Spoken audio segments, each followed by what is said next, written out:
136 ఉత్తర ప్రత్యుత్తరములుగా చదువుతున్నాం. యెహోవా దయాళుడు, ఆయనకు కృతజ్ఞతాస్తుతులు చెల్లించు, ఆయన కృప నిరంతరం ఉండును.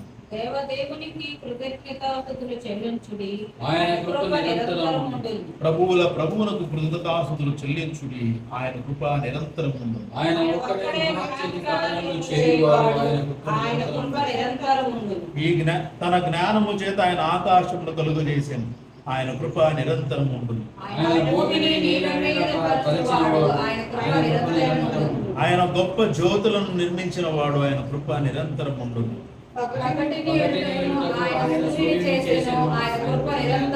రాత్రి నేలుటకు ఆయన చంద్రుని నక్షత్రములు చేసెను, ఆయన కృప నిరంతరం ఉండును.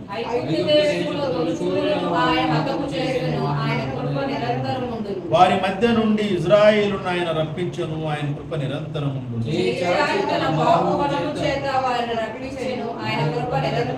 ఎర్ర సముద్రమును ఆయన పాయలుగా చీల్చెను, ఆయన కృప నిరంతరం ఉండును.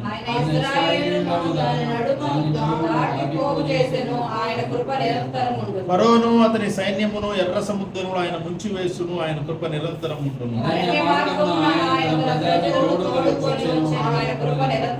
గొప్ప రాజులను ఆయన హతము చేసెను, ఆయన కృప నిరంతరం ఉండును. అమోరీయుల రాజైన సీహోనును ఆయన హతము చేసెను, ఆయన కృప నిరంతరం ఉండును.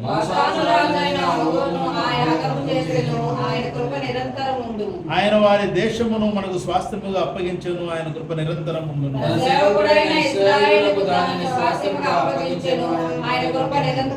మరియు మనము దీనదశలో ఉన్నప్పుడు ఆయన మన జ్ఞాపకము చేసుకునను, ఆయన కృప నిరంతరం ఉండును.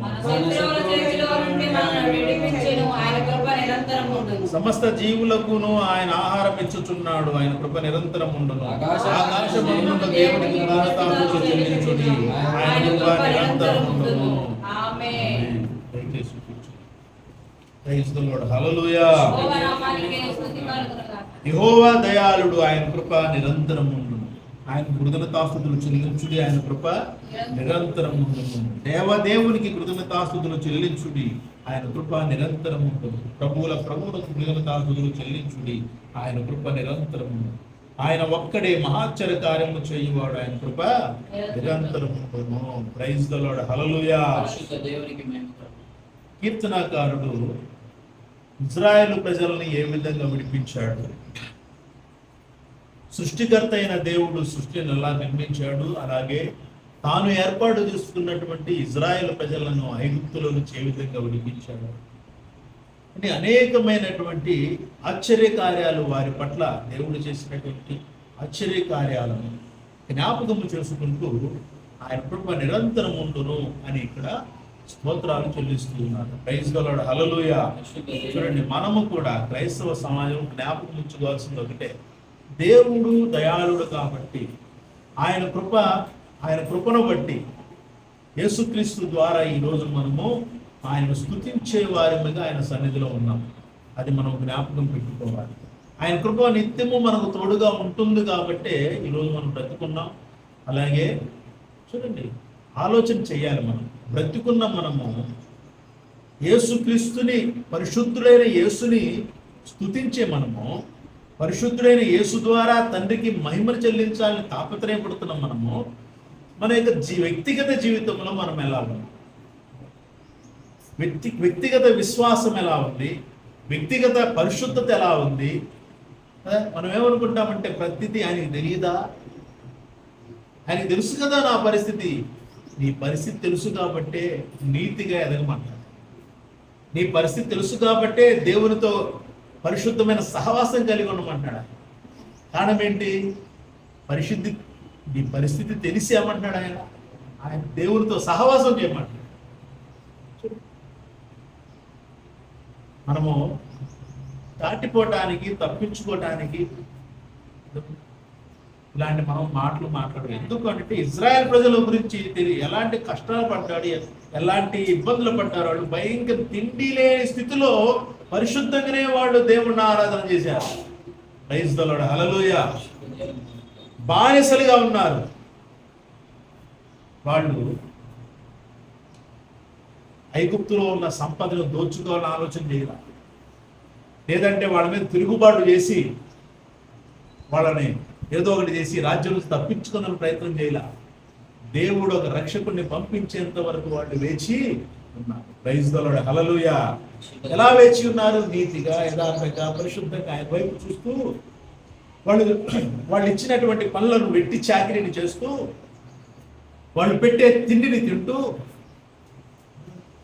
అలాగే వాళ్ళు అందుకనే నేను వారి మూలుగులు విన్నాను అన్నాడు. వారి మూలుగులు. మనకు ఒక సహాయం వచ్చేంత వరకు కూడా మనము చాలా జాగ్రత్తగా దేవునితో ఉండాలి. ప్రైజ్ ది లార్డ్, హల్లెలూయా. అంటే మన జీవితంలో మనకు కలుగుతున్న పరీక్ష 420 సంవత్సరాలు వాళ్ళు ఉన్నారండి. 400 సంవత్సరాలు ఉన్నారు వాళ్ళు. అదే శ్రమలో, అదే శోధనలో. ముసలివాడు చనిపోతున్నారు, పిల్లలు పుడుతున్నారు, పిల్లలు పెరుగుతూ ఉన్నారు. పెరిగిన వాడు ఏం చేస్తున్నాడు? అదే శ్రమలు, అదే ఇటుకలు తొక్కుతా, మట్టి తొక్కుతా ఉన్నాడు ఇటుకల కోసం. 400 సంవత్సరాలు, దాదాపు 400 సంవత్సరాలు శ్రమల్లో ఉన్నారు. 400 సంవత్సరాలు అంటే శ్రమ ప్రారంభమైన దగ్గర నుంచి వాళ్ళు మూలుగులు పెడుతూనే ఉన్నారు. ఒక్క మూలుకే వచ్చేసాడు ఆయన. 400 సంవత్సరాలు ప్రజలు ఎన్ని లక్షల మంది మూలుగులు పెట్టారు, ఎన్ని లక్షల మంది వేదన పడ్డారు. నేను వారి మూలుగులు విన్నాను, ఇక చాలు, అందుకే వచ్చా, నిన్ను తీసుకున్నా, నీ ద్వారా వారికి విడుదల అని చెప్పి మోషే. మనం కొద్ది రోజులు ఓపిక పట్టలేకపోతున్నాం, మనం ఒక స్టాండ్ తీసుకోలేకపోతున్నాం, మన యొక్క నిర్ణయం తీసుకోలేకపోతున్నాం. కారణం ఏంటి? తెలియదు కారణం కూడా. 4 ఏళ్ళు లోపల పోవాలి. 4 ఏళ్ళు లోపల ఒక్క వ్యక్తి 4 ఏళ్ళు లోపల పోవటానికంటే ఒక ముద్ద నువ్వు తినటానికి ఎంత కావాలి? కోట్లు ఉన్నోడికి కోట్లు సరిపోవట్లేదు, లక్షలు ఉన్నోడికి లక్షలు సరిపోవట్లేదు, వేలు ఉన్నోడికి వేలు సరిపుచ్చుకోవట్లే. దానికంటే అదనమైనటువంటి సంపాదన కొరకు పరుగులు పెడుతుంది. ఈ సంపాదనకు పరుగులు పెట్టేటప్పుడే కదా అనేకమైనటువంటి ఆలోచనలు వచ్చేది. ఏది చేస్తే బాగుంటుంది, ఏది చేస్తే బాగుంటుంది, ఏది చేస్తే ఎక్కువ డబ్బులు వస్తాయి, ఏది చేస్తే మనం టగటగటగటగ బిల్డింగ్ కట్టుకోవచ్చు, ఏది చేస్తే మనము నిలబడచ్చు. అందుకనే స్వకీయ దురాశ చొప్పునే మనము మరులు కొల్పబడి ఏడవబడుచున్నాం. ఇక్కడ చూడు, ఆయన కృప నిరంతరం ఉంది. మరి ఆ కృపలో మనం ఎందుకు ఉండట్లా? ఆయన కృప నిరంతరం ఉంది, మనం ఎందుకు ఉండట్లేదు? ఆయన కృపలో మనం ఎందుకు ఉండట్లేదు? ఆయన కృపలో తెలియదు, మనకు తెలియదు. చాలా జాగ్రత్త. ఆయన కృప మనకు తోడుగా ఉంది యేసుక్రీస్తు ద్వారా. కాబట్టి ఆయన పరిశుద్ధుడు, ఆయన నీతిమంతుడు, యథార్థత. మన ద్వారా ఆయన నీతి, యథార్థత, పరిశుద్ధత ప్రచురింపబడాలి. ప్రైజ్ ది లార్డ్, హల్లెలూయా. మన ద్వారా ఆయన నీతి, యథార్థత, పరిశుద్ధత ప్రచురింపబడాలి. మన ద్వారా ఆయన మహిమ, ఘనత, ప్రభావాలు వెల్లడి చేయబడాలి. తండ్రి అయిన దేవుడు, సృష్టికర్త అయిన దేవుడు, మహిమాస్వరూపమైన దేవుడు, మహోన్నతుడైనటువంటి దేవుడు, యెహోవాను నామం వహించిన వాడు. యేసు నామములో ఆయన నామము అనేకులకు తెలియబడాలి. యెహోవాయే దేవుడు, ఆయన పరిశుద్ధులని తెలియబడాలి. మరి ఆయన కృప నిరంతరం ఉంది అని చెప్పేది మనమే. ఆయన కృపలో లేకుండా ఉంటే ఎలా? చాలా జాగ్రత్తగా చూసిన అంత్య దినాల్లో ఉన్నాం, అపాయకరమైన రోజుల్లో ఉన్నాం. దేవుని యొక్క కృప మనకు తోడుగా ఉంది.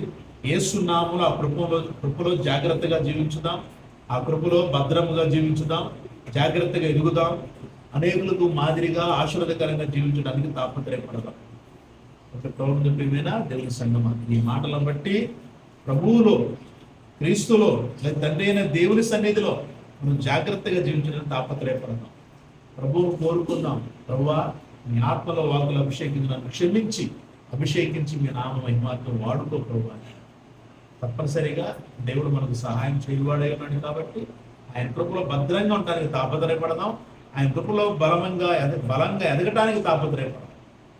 అంతేగాని రోజు రోజుకి దిగజారే విధంగా మనం ఉండటానికి మాత్రం కూడా వీల్లేదు.